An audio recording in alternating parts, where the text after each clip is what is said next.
Bonjour à tous, c'est Tsofta, c'est un plaisir de vous retrouver aujourd'hui.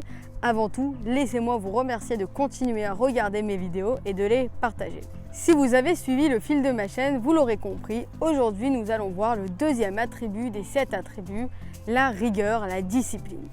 La rigueur, la discipline, c'est mettre sa concentration pleine dans un projet, dans un point, tel un rayon laser qui se focalise sur un seul point. Et en fait, tout simplement, l'amour va nous permettre d'avoir le bon point, la bonne direction.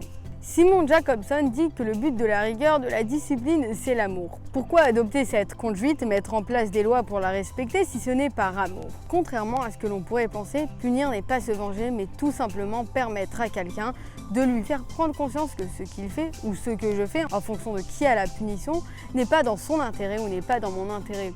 Attention, ici je parle de quelqu'un qui vous punit, mais cette personne est une personne qui vous aime, pas une espèce de tyran qui veut tout simplement vous voir souffrir, qui aime vous voir en mauvaise posture. Alors commençons tout de suite avec la bienveillance dans la discipline. Eh bien l'amour dans la rigueur, c'est se dire que tout ce que l'on s'impose à soi-même et tout ce que l'on impose aux autres, c'est uniquement par amour. Mais également, sachez que lorsque l'on juge quelqu'un, il le sent. Alors il faut que nos mots viennent de notre cœur. Parce que les mots du cœur vont directement au cœur. Et sachez que c'est en partie grâce à cette bienveillance disciplinaire, on va dire, que l'on pourra faire ressortir le meilleur de nous-mêmes, mais également le meilleur de l'autre. Ensuite, on attaque la dimension de la rigueur dans la rigueur. Sommes-nous quelqu'un de contrôlé, d'excessif, de tempéré, de régulé, de stable, ou alors sommes-nous quelqu'un qui s'emporte dès que quelque chose ne va pas? Si l'on arrive à se gérer, alors nous sommes forts. Quelqu'un de fort, et c'est quelqu'un qui arrive à se contrôler dans toute situation. Je ne dis pas que c'est facile, mais voilà, je vous explique ce que c'est quelqu'un de fort et c'est sur ce à quoi on devrait aspirer. Vient ensuite la compassion dans la rigueur. La compassion, c'est l'amour sans condition, c'est l'amour désintéressé. Alors pour qu'il y ait toujours une place de bienveillance dans notre discipline, pour qu'il y ait toujours cette trace d'amour, eh bien c'est là que doit intervenir la compassion. C'est en étant compatissant envers nous-mêmes, envers les autres, que l'on arrivera à une discipline parfaite. N'hésitez pas à faire un compliment envers une personne avec qui vous avez fait dernièrement un reproche. Ça, c'est de la compassion. Vient ensuite la constance dans la rigueur. Pour être quelqu'un d'efficace, il faut que vous soyez quelqu'un de fidèle, encore une fois quelqu'un de stable. Il faut que vous puissiez mettre à terme vos projets. Cela veut dire n'attendez pas le dernier moment pour agir, n'attendez pas le dernier moment par exemple pour réviser un examen. Soyez quelqu'un qui voit les choses loin et pour devenir une personne qui anticipe l'avenir, il faut travailler sa constance, sa stabilité, sa ténacité. Vient ensuite l'humilité dans la discipline. Que vous soyez un parent, un ami, un professeur, il ne faut pas utiliser son pouvoir pour mépriser les autres.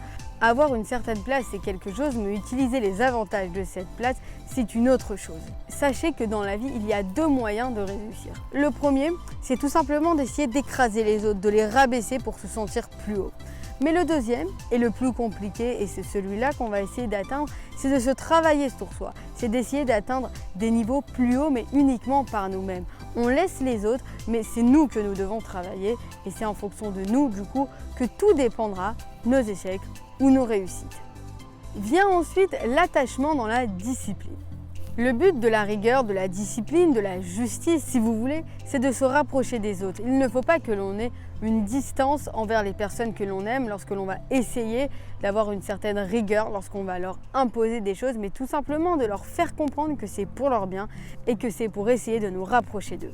Vous l'aurez compris, ce caractère doit nous permettre de construire quelqu'un et non de le détruire. Et enfin, pour finir, la dignité dans la discipline. La dignité dans la discipline, c'est de savoir que de partout et dans chaque situation, de ne pas oublier de se respecter soi-même et de respecter les autres. Le but n'est pas de briser quelqu'un, mais d'essayer de le faire s'épanouir. Le but n'est pas d'essayer de nous briser, mais de nous encourager à atteindre des niveaux exceptionnels. Alors voilà pour cette vidéo, voilà pour le caractère disciplinaire de la vie. J'espère que cette vidéo vous a apporté beaucoup de choses et que j'ai été assez claire avec vous. On se retrouve très bientôt pour une prochaine vidéo et d'ailleurs pour le 3e attribut qui sera la compassion. Merci à vous de m'avoir écouté. Je vous souhaite une excellente journée si c'est en journée, une excellente soirée ou une excellente après-midi. Merci et à bientôt.